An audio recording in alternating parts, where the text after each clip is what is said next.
नमस्कार. प्राईम पॉइंटमध्ये मी सुहास आपल्या सगळ्यांचं स्वागत करतो. 1 मे म्हणजे महाराष्ट्र दिन, 1 मे म्हणजे कामगार दिन आणि या निमित्ताने एक स्मरण कायमच आपल्याला होत असतं. 1960 मध्ये महाराष्ट्र स्वतंत्र झाला. 106 हुतात्म्यांनी आपल्या प्राणांचं बलिदान देत महाराष्ट्राला स्वतंत्र केलं. त्यामुळे त्यांचं स्मरण हे येणारच. आज जवळपास 65 वर्ष होत आहेत महाराष्ट्राला स्वतंत्र होऊन. या 65 वर्षाच्या काळामध्ये महाराष्ट्रानं बरीच प्रगती केली आहे. सगळ्याच क्षेत्रामध्ये, राजकीय असू देत, सामाजिक, आर्थिक, सांस्कृतिक, औद्योगिक अशा सगळ्या क्षेत्रामध्ये महाराष्ट्रानं खूप मोठी भरारी घेतली आहे. आणि या सगळ्या वाटचालीमध्ये, या सगळ्या प्रवासामध्ये सगळ्याच काही व्यक्तींचं आणि सगळ्याच पक्षांचं एक मोठं योगदानही राहिलेलं आहे. त्यामुळे आता जर आपण म्हटलं की जेव्हा 65 वर्ष महाराष्ट्राला होत आहेत, तेव्हा महाराष्ट्र एका प्रगतीच्या दिशेने सगळा प्रवास करतोय असं म्हटलं तर काही वावगं ठरणार नाही. पण हे होत असताना एकीकडे महाराष्ट्राचा विकास होतोय, पण दुसरीकडे आपण बघतोय एक दुसरी बाजू अशी आहे की ज्याचा अजूनही आपल्याला चिंता आहेत, की ज्याच्यावर अजून आपल्याला खूप काम करणं बाकी आहे. ते म्हणजे आज 1 मेच्या निमित्ताने जेव्हा आपण या सगळ्याचा विचार करतो, तेव्हा अजूनही आपला जो बळीराजा आहे, शेतकरी आहे, हा पूर्णतः सुखी झालेला नाही आहे. आज नापिकीमुळे, कर्जबाजारीपणामुळे आजही त्याला आत्महत्या कराव्या लागतायत. महिलांवरचे, मुलींवरचे अत्याचार थांबत नाही आहे. गुंडगिरी वाढत चालली आहे. म्हणजे बीड सारखं तर एक ज्वलंत उदाहरण आपल्या समोर आहे. गुंडगिरी वाढत चाललेली आहे आणि त्यामुळे एकूण राज्यातली जी कायदा सुव्यवस्था आहे, यावर सातत्याने प्रश्न निर्माण होत आहेत. ही एक बाजू आहे. आणि या सगळ्याबरोबरच आता एक दुःखाची किनार ज्याला आपण म्हणू, पहलगाममध्ये जो हल्ला झाला, या हल्ल्यामध्ये महाराष्ट्रातले मराठी माणसं 6 जण मृत्युमुखी पडले. त्यांना आपला जीव गमवावा लागला या दहशतवादी हल्ल्यामध्ये. त्यामुळे आता भारत आणि पाकिस्तान यांच्यातले संबंधही खूप ताणले गेलेले आहेत. सर्व पक्षांनी याला पाठिंबा दिलाय. भारत सरकार जो निर्णय घेईल त्याच्या मागे आम्ही आहोत. पूर्ण महाराष्ट्र तर आहेच, कारण महाराष्ट्रातले 6 जण, 6 मराठी माणसं ही त्यामध्ये मृत्युमुखी पडली आहेत. ही एक सगळी स्थिती, ही एक सगळी उजळणी या निमित्ताने आपण जेव्हा करतो, तेव्हा सगळ्यात मोठी गोष्ट की महाराष्ट्र दिनाच्या नंतर राजकीय स्थितीमध्ये अनेक बदल होणार आहेत, अनेक उलथापालथी होणार आहेत, अनेक ज्याला आपण म्हणूयात, मी भूकंप हा शब्द नाही वापरणार, पण काहीतरी महाराष्ट्राच्या राजकारणात घडणार आहे एवढं मात्र नक्की, कारण त्याची चाहूल आपल्याला लागायला लागलेली आहे. अगदी थोडक्यात जर म्हणायचं झालं, म्हणजे सगळं काही भूकंप होईल असं नाही आहे, पण अशा स्थिती आहेत. कारण आता राज ठाकरे आणि उद्धव ठाकरे हे एकत्र येणार का याच्या चर्चा गेल्या काही दिवसांमध्ये रंगल्या होत्या. नंतर त्या शांत झाल्या. त्या शांत का झाल्या? तर राज ठाकरे आणि उद्धव ठाकरे मुंबईमध्ये नव्हते, ते परदेशामध्ये गेले होते आपले सहकुटुंब. पण आता राज ठाकरे परतलेले आहेत. उद्धव ठाकरे अजून पुढच्या 2 ते 3 दिवसामध्ये मुंबईत येतील आणि ते आल्यानंतर पुन्हा एकदा चर्चांना उधाण येईल. पण गंमत अशी आहे की आता राज ठाकरे आणि उद्धव ठाकरे जर एकत्र आले तर महाराष्ट्राच्या राजकारणामध्ये खूप मोठे बदल, खूप मोठे म्हणजे मोठे मोठे प्रवाह सुद्धा बदलतील अशी स्थिती निर्माण होऊ शकते. त्यामुळे राज ठाकरे, उद्धव ठाकरे एकत्र येणार का याकडे सगळ्यांच्या नजरा लागलेल्या आहेत. त्यांच्या एकत्र येण्याने कुणाला नुकसान होईल, कुठल्या पक्षाला नुकसान होईल, कुठल्या व्यक्तीला नुकसान होईल, याच्या चर्चा आता रंगू लागलेल्या आहेत. त्यामुळे आता राज ठाकरे काय बोलतायत, कारण उद्धव ठाकरेंनी सकारात्मक प्रतिसाद तर दिलाय.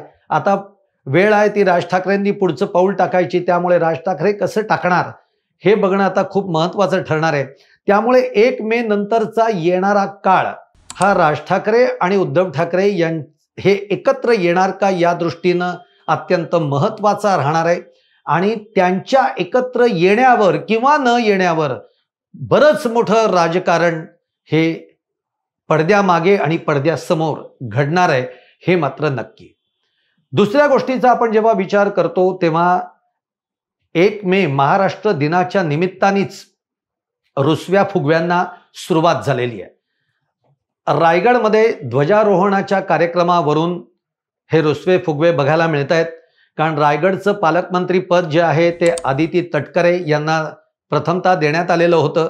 नंतर आता त्या पालकमंत्री पदावर स्थगिती आहे.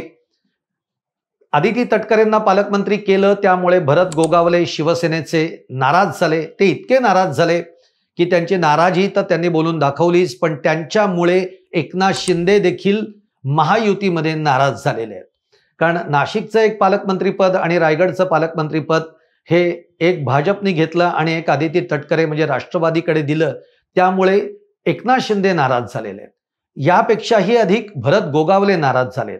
जेव्हा या ध्वजारोहणाचा सगळा विषय झाला आणि आदिती तटकरे ध्वजारोहण करणार हे जेव्हा कळलं, तेव्हा भरत गोगावले म्हणले की ध्वजारोहणाचं संधी दिली म्हणजे कोणी पालकमंत्री होत नाही. ही पहिली प्रतिक्रिया त्यांनी दिली होती. पण आजच त्यांनी असं म्हटलंय की 1 मेच्या दिवशी त्यांना त्या जेव्हा ध्वजारोहण करतील तेव्हा आम्ही आमची नाराजी ही उघडपणाने दाखवून देऊ, आम्ही आंदोलन करू. जे काही एकूण त्यांची चीड या माध्यमातून दिसत होती आणि त्यांचं पुन्हा पुन्हा असं म्हणणं आहे की रायगडचं पालकमंत्री पद हे मलाच मिळणार. त्यामुळे पालकमंत्री पदावरनं येणाऱ्या पुढच्या 8 ते 10 दिवसामध्ये खूप मोठं राजकारण शिजताना आपल्याला बघायला मिळणार आहे. त्यामुळे जसं मी म्हटलं की 1 मे नंतर महाराष्ट्राच्या राजकारणामध्ये छोटे मोठे का होईना पण भूकंप हे होणार आहेत आणि या सगळ्याचा परिपाक पुढे जाऊन मोठ्या भूकंपात होऊ नये अशी आपण आशा करूयात. परंतु याच निमित्ताने म्हणजे या रायगडच्या पालकमंत्री पदाचा जसा एक राग भरत गोगावलेंच्या मनामध्ये आहे आणि ती धुसफूस आहे, ती सुरू आहे, त्यालाच घेऊन एकनाथ शिंदे देखील नाराज आहेत हे मी तुम्हाला सांगितलंच. एकनाथ शिंदे आणि देवेंद्र फडणवीस यांच्यामध्ये एक छोटीशी पहिल्यापासूनच एक कुरबुरी राहिली आहे. एकनाथ शिंदेची नाराजी आपल्याला सगळ्यांना माहिती आहे.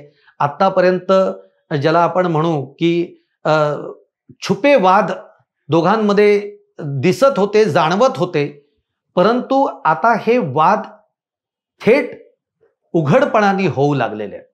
म्हणजे याचं कारण मी तुम्हाला असं सांगेन, कारण या 2 पालकमंत्री पदावरनं तर एकनाथ शिंदेच्या मनामध्ये राग आहेच.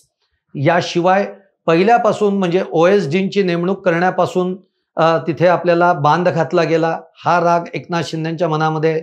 आपल्याला निधी वाटपामध्ये आपल्या मंत्र्यांना कमी निधी मिळाला, ही नाराजी एकनाथ शिंदेच्या मनामध्ये आहे. आणि हे ते सातत्याने दाखवत होते, पण ज्याला आपण म्हणू छुपा राग त्यांचा दिसत होता. मग ते रागवायचे आणि त्यांच्या गावी निघून जायचे, ते रागवायचे आणि अमित शहांना भेटायला निघून जायचे, ते रागवायचे आणि दिल्लीला जायचे, असं ते सगळं घडत होतं. पण आता त्यांना एक कळून चुकलंय की आता नुसतं छुपा राग ठेवून चालणार नाही, आता उघड राग प्रगट केला पाहिजे. आणि तो त्यांनी आता पहलगामचा हल्ला जेव्हा झाला तेव्हा महाराष्ट्रातले त्याच्यामध्ये 6 जण मृत्युमुखी पडले, काही जण जखमी झालेत की जे महाराष्ट्रातले आहेत आणि काही महाराष्ट्रातले पर्यटक देखील अडकून पडले. अशा वेळी सरकारतर्फे गिरीश महाजनांना त्या ठिकाणी पाठवलेलं असताना सुद्धा एकनाथ शिंदे यांनी थेट कुणालाही न विचारता, विश्वासात न घेता ते थेट पहलगामला निघून गेले आणि तिकडे अडकलेल्या सगळ्या पर्यटकांची सोडवणूक करण्यासाठी त्यांनी आता स्वखर्चातनं केलंय का कुठून केलंय हे माहिती नाही, पण त्यांनी विमानांची व्यवस्था केली, त्यांच्या तिकडच्या निवासाची व्यवस्था केली, त्यांना परत आणण्यासाठी, सुखरूप आणण्यासाठी व्यवस्था केली, जे कोणी जखमी आहेत त्यांची विचारपूस केली. त्यामुळे एक प्रकारे ही उघड नाराजी एकनाथ शिंदेंनी आपल्या कृतीतून दाखवून दिलेली आहे. म्हणजे यावेळी त्यांनी कुणाकडे तक्रार केलेली नाहीये, पण यावेळी त्यांनी कृती अशी केलेली आहे की समोरच्याला कळलं पाहिजे. थोडक्यात देवेंद्र फडणवीसांपर्यंत ही नाराजी कशी जाईल हे त्यांनी आता उघडपणाने दाखवून दिलेलं आहे. दुसरीकडे आपण बघतोय की याच मुद्द्यावरनं आता राज्य सरकारच्या कॅबिनेटची बैठक झाली. या कॅबिनेटच्या बैठकीमध्ये महत्त्वपूर्ण निर्णय घेतला गेला की हे जे मृत्युमुखी पडलेले आपल्या महाराष्ट्रातले जी मराठी माणसं आहेत, मराठी कुटुंबामधले जे 6 जण आहेत, या कुटुंबांना 50 लाखाची मदत राज्य सरकारने जाहीर केली. देवेंद्र फडणवीसांनी ती कॅबिनेटमध्ये जाहीर केली. याशिवाय या कुटुंबातल्या व्यक्तींना सरकारी नोकरी लावण्याचा देखील त्याच्यामध्ये एक भाग त्यांनी जाहीर केलेला आहे.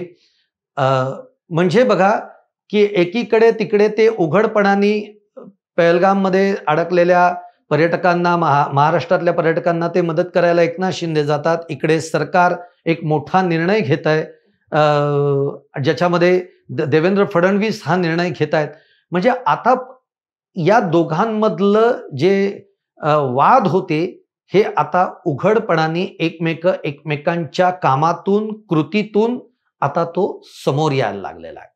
आणि त्यामुळे अशीच जर का स्थिती अजून काळ राहिली तर महायुतीमध्ये वादाच्या ठिणग्या तर पडलेल्या आहेत, पण या महायुतीमध्ये भगदाड तर पडणार नाही ना, भूकंप तर येणार नाही ना, अशी चाहूल लागायला काही वेळ लागणार नाही.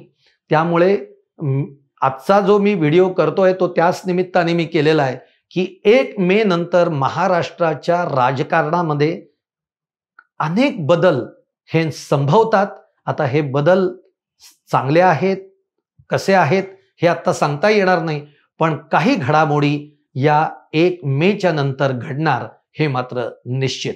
तुम्हाला माझा व्हिडिओ आवडला असेल तर लाईक करा, शेअर करा आणि आमचं चॅनल सबस्क्राईब करा.